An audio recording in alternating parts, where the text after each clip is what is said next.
اور اب آپ کو بتائیں گے کہ 10 جون کو ڈمی بجٹ پیش کیا گیا. اصلی بجٹ IMF سے مذاکرات کے بعد آئے گا. ماہر معیشت ڈاکٹر اشفاق حسن کی بول نیوز کے پروگرام تجزیہ میں گفتگو. کہا حکومت نے اکنامک سروے ہائی جیک کر لیا. پاکستان کی کامیابیوں کو ناکامیوں میں لکھا. کوئی دشمن بھی ایسا ریکارڈ پیش نہیں کرے گا. معیشت بچانے کے لیے سیاسی کشیدگی کم کرنا ہوگی. مہنگائی کے اثرات جولائی میں نظر آنا شروع ہوں گے. مقتدر حلقوں سے اپیل کرتا ہوں کہ جتنے جلدی ہو سکے الیکشن کرائے جائیں. جون کو جو مفتاح اسماعیل صاحب نے بجٹ پیش کیا وہ ایک ڈمی بجٹ تھا. اصل بجٹ تو ابھی آئے گا کیونکہ ابھی IMF کے ساتھ مذاکرات ابھی ہونے باقی ہیں. اکنامک سروے جب لانچ ہو رہا تھا اس میں ہمارے فائنانس منسٹر بھی تھے.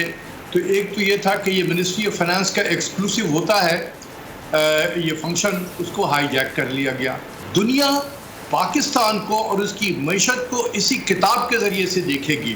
یہ شاید ہمارے دشمن بھی جو ہے نا پاکستان کے, وہ اس طریقے سے پاکستان کے اگر معیشت کا کوئی ریکارڈ پریزنٹ ہو رہا ہے تو اس کو وہ اس طریقے سے نہیں کریں گے جیسا یہاں کیا گیا تھا. اس کے اثرات آئیں گے